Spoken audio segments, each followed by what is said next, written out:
তাহলে আমরা আমাদের পড়া শুরু করি। কে ছিলেন ঈশপ? ঠিক আছে,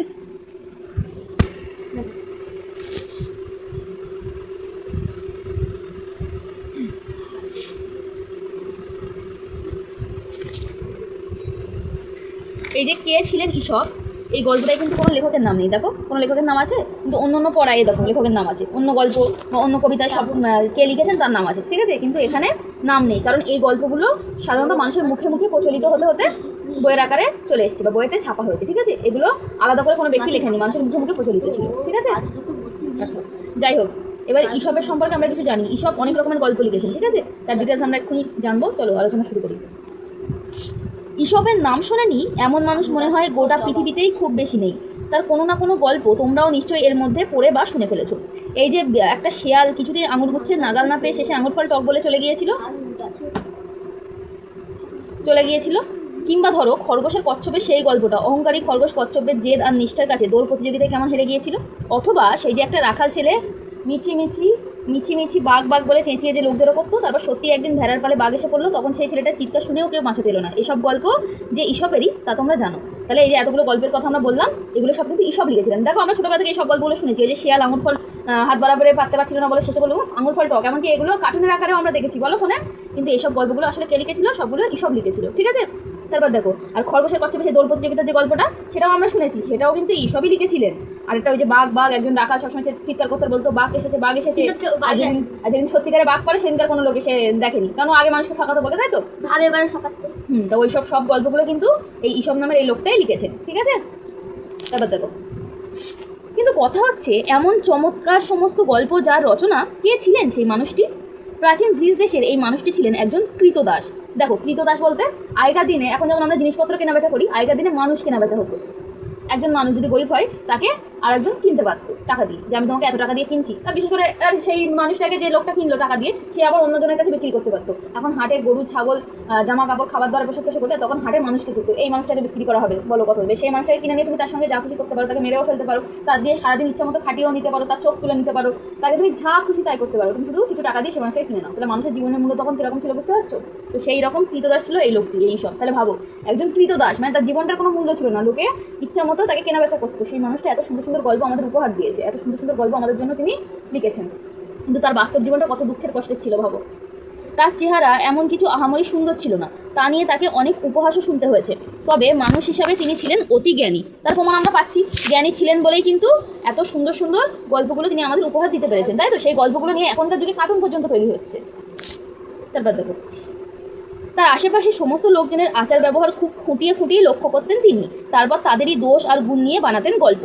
প্রত্যেকটি মানুষের মধ্যেই এমন অনেক দোষ বা গুণ দেখা যায় যা দেখে বিভিন্ন পশু পাখির কথা মনে আসে। না দেখো প্রত্যেকটি মানুষ কিছু না কিছু দোষ বা ভুল, বা কোনো মানুষের মধ্যে ভালো একটা গুণ আছে, এসবগুলো তিনি খুঁটিয়ে দেখতেন। ঠিক আছে, কোন মানুষের কেমন ব্যবহার, তখন সেই মানুষগুলোকে পশুরূপে কল্পনা করে তিনি এই গল্পগুলো লিখতেন। যেমন ওই যে অহংকারী খরগোশের কচ্ছপের যে গল্পটা, আর কিছু কিছু মানুষ দেখবে মনে অনেক অহংকার, কিন্তু অহংকার সত্ত্বেও শেষমেশ কি হয়, সে ভালো মানুষের কাছে তার পরাজয় ঘটে যায়, তাই তো?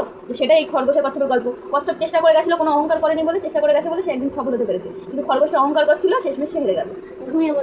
তারপরে যে রাখালের গল্পটা ভাবো, কিছু কিছু মানুষ এরকম চিটিংবাজ আছে, সবসময় বিপদে না পড়েও মিথ্যে লোকের কাছে টাকা ধার করা, লোককে বিপদে ফেলা, এসব কিছু করে। কিন্তু যখন সে সত্যি বিপদে পড়ে, মানুষ তখন তার কাছে মুখ ফিরিয়ে নেয়, কারণ তার কাছে আগে খারাপ ব্যবহার পেয়েছে মানুষ, তাহলে পরবর্তীকালে তাকে আর ভরসা করবে না, তাই তো?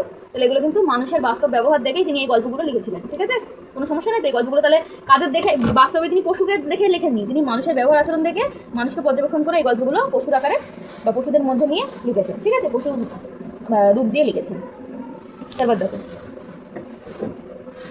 ঈশপের এইসব গল্পের চরিত্রগুলিও তাই অধিকাংশ ক্ষেত্রে মানুষ নয়, পশু পাখি। অবশ্য পশু পাখির কাহিনী ছদ্মবেশে মানুষের কথাই লিখেছেন ঈশপ। আমি যেমনটা বললাম, পশু পাখির ছদ্মবেশে তিনি মানুষের বিভিন্ন আচার ব্যবহার এইসব নিয়েই লিখেছেন। মানুষ কী ভুল করে, তার কেমন শাস্তি পায়, কেমন ফল হয়, সেই সমস্ত কিছু তিনি পশু পাখির ছদ্মবেশ নিয়ে গল্পের আকারে মানুষের বাস্তব জীবনের ঘটনা ফুটিয়ে তুলেছেন। ঠিক আছে, ক্লিয়ার?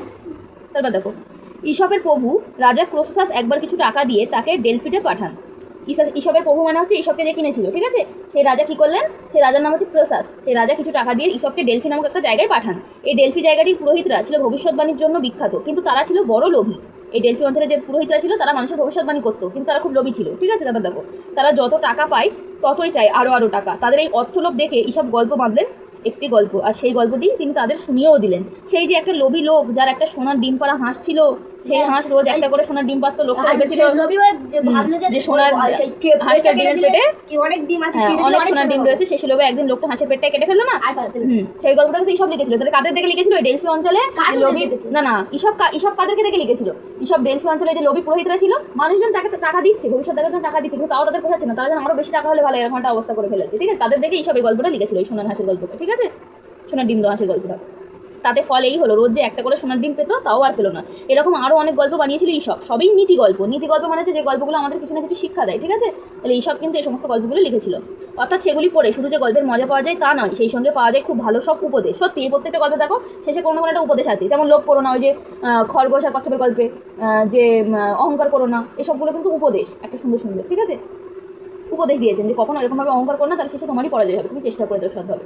তারপরে এই লোভী হাঁসের বেলা, যে লোভ করো না, ধৈর্য ধরে রাখো, যতটা পাচ্ছ ততটাই সন্তুষ্ট থাকো। ঠিক আছে, এই সমস্ত কিছু গল্পের মাধ্যমে তিনি শুধু আমাদের গল্পের মজা দেননি, বরং তিনি আমাদের শিক্ষণীয় বিষয়গুলিকে তুলে ধরেছেন।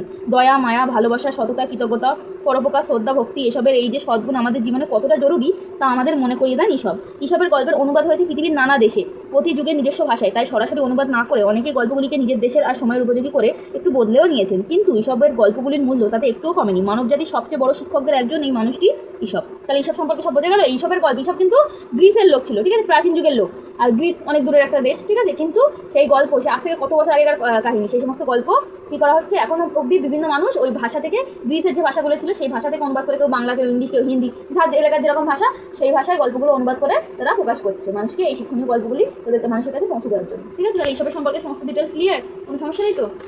প্রশ্ন উত্তরে যাবো। ঠিক আছে, প্রশ্ন উত্তর এখন আমি পুরোটা করাচ্ছি না, এখন শুধু এই শর্ট কোশ্চেনগুলো একটুখানি ধরে নিচ্ছি, 18টা ডিসকাস করে নিচ্ছি। তারপরে এই শব্দার্থ, স্তম্ভ মেলানো, শূন্যস্থান পূরণ, শব্দঝুড়ি থেকে বসানো, এই সমস্ত যে প্রশ্ন উত্তরগুলো আছে এগুলো আবার করে দিচ্ছি। ঠিক আছে, দেখো শিয়াল কিছুতেই কিসের নাগাল পায়নি? প্রথম কোশ্চেন গল্পের মধ্যে ছিল না, শিয়াল কিছুতেই কিসের নাগাল পাচ্ছিল না?